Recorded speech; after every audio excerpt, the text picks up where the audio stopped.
for this AI dream to come to reality. So within that, I mean, that's why we loved Render when it was far lower than the cost it is right now, even with this gigantic pullback. Now, I want to ask you this, because last cycle we had this massive narrative of ISO 20022 tokens taking over the world. CBDCs, guaranteed. But in the meanwhile, we've seen multiple states outlaw CBDCs here in the US. So once I saw the ISO or the CBDCs become contentious within US politics and essentially some roadblocks be put ahead and stopping CBDCs from being implemented for at least the next 5 years. Do you think that the ISO narrative is done for this cycle moving forward? Or is there any hope for those previous ISO tokens to hit their all-time highs again? So in terms of CBDCs in particular, I think we've seen some pushback against it. CBDCs are coming, whether you like it or not. And they are scary, right? They're very Orwellian. There's so many nefarious things. It's not just them turning on and off your ability to access finance. They can already do that to some extent. With CBDCs, of course, it becomes easier. It allows for the rolling out of social credit programs, telling what you can and cannot buy. Oh, you've said wrong things on social media this month, so you're not allowed to buy airplane tickets for 6 months. That's going to be a thing. They're already doing that to an extent in other countries, which we're not going to name on this stream so your video doesn't get demonetized.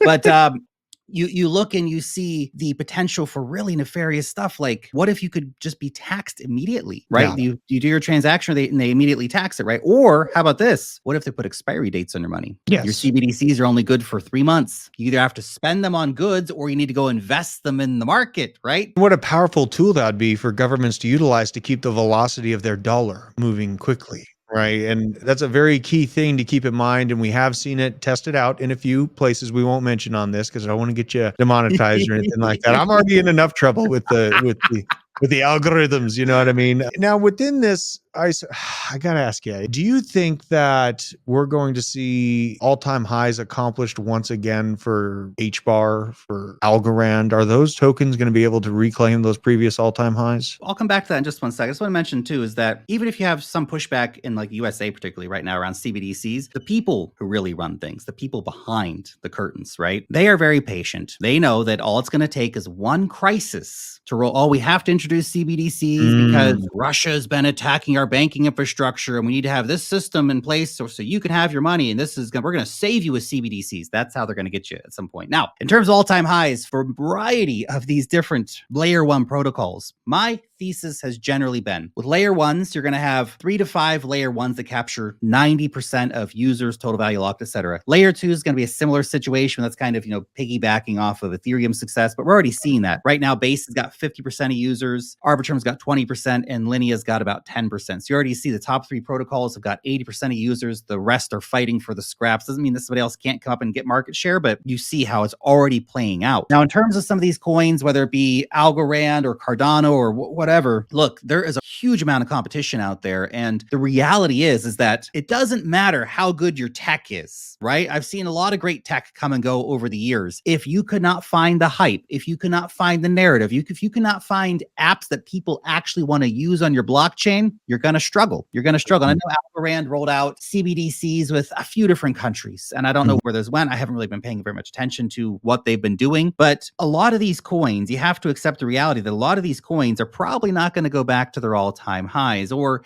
if they do, maybe they go back to their all-time highs, but they don't go very much into price discovery, right? A lot of these layer one blockchains are going to underperform this cycle. Now, I'm not saying they're not going to have any price appreciation when everything pumps eventually, but they're going to underperform. And all you have to do is look back a few cycles, right? Go back to 2017. We had the new paradigms of money. We had EOS, which never reached a new all-time high in 2021. We had XRP. I guess we can throw under XRP under the bus a little bit, but that was really because of the SEC lawsuit. Otherwise, they probably would have reached all-time highs in 21. NEM, nobody even knows what NEM is probably these days. Icon, that was the Ethereum of South Korea, man. Yep. Completely gone. And it's not that the technology wasn't good. Technology was fun. It's not they didn't have some partnerships, just that nobody cared after a while. There's nothing that people wanted that people needed to do.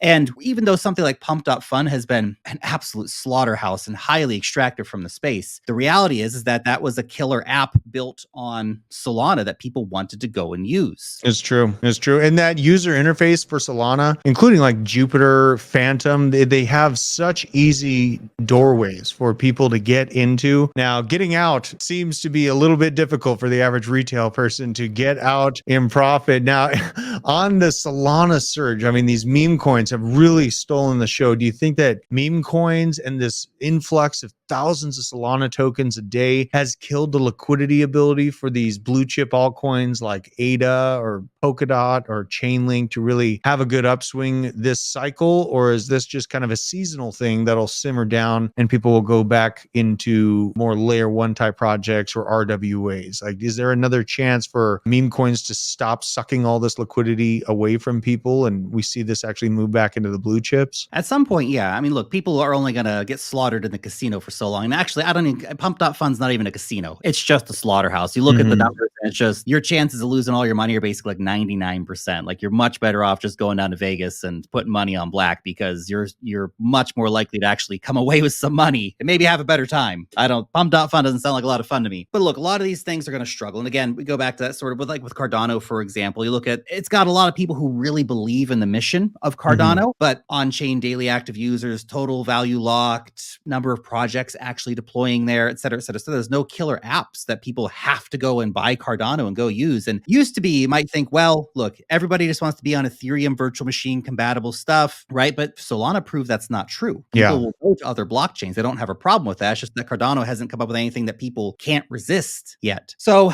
to an extent, you're going to see, again, the layer one blockchains suffering. Then you mentioned Chainlink, and I've always thought, man, Chainlink, what great, and I got a bag, right? What great technology, what fundamentally powerful piece of infrastructure for the entire crypto space. But you know what they need to do? They need to change the damn logo. We're going to change the name from Chainlink to Doglink, put a dog on the picture, boom. We just solved Chainlink marketing problems, you know? It's true, you know, and Chainlink is admittedly it is my biggest bag, you know, but my average entry on it's at like $3.90. You know what I mean? I've been in it for a long time. You know, the only reason why I switched out of it or switched out of my other coins into Chainlink heavily is because I saw that open partnership with Swift.